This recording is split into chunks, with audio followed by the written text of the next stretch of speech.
განათლებისა და მეცნიერების გამოწვევებსა და ახალ პერსპექტივებზე საერთაშორისო კონფერენცია გაიმართა. ღონისძიებას განათლებისა და მეცნიერების მინისტრი დაესწრო. ალექსანდრე წულაძე მონაწილეებს სიტყვით მიემართა. მინისტრმა კონფერენციის მნიშვნელობას გაუსვა ხაზი და აღნიშნა, რომ მსგავსი შეხვედრები დიალოგის წარმართვის, გამოცდილების გაზიარებისა და თანამშრომლობის სასარგებლო პლატფორმა.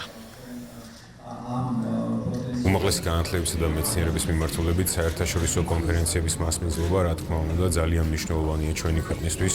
აქედან გამომდინარე, ჩვენთვის ძალიან სასიხარულოა ის ფაქტი, რომ აღნიშნული კონფერენცია სწორედ საქართველოს განათლებისა და მეცნიერების სამინისტროს რუსთავთა რუსთაველის ფონდის მიერ არის მხარდაჭერილი. თანამედროვე სამყარო სავსეა გამოწვევებით, აქედან გამომდინარე, სწორედ მეცნიერება და უმაღლესი განათლება უნდა იყოს გზა, რომელიც ამ გამოწვევებთან გამკლევის საშუალებებს მიგვაგნებინებს. დღევანდელი კონფერენცია იყო ძალიან მნიშვნელოვანი, იმ თვალსაზრისით, რომ ის არის შემაჯამებელი კონფერენცია საერთაშორისო კონფერენციათა სერიიდან, რომელიც ემთხვევა განათლების გამოწვევებს და პერსპექტივებს საქართველოში.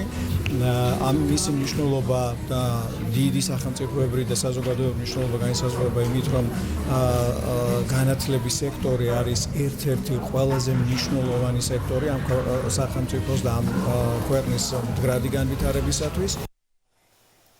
დონალდ ტრამპის განცხადებით უკრაინასა და რუსეთს შორის ცეცხლის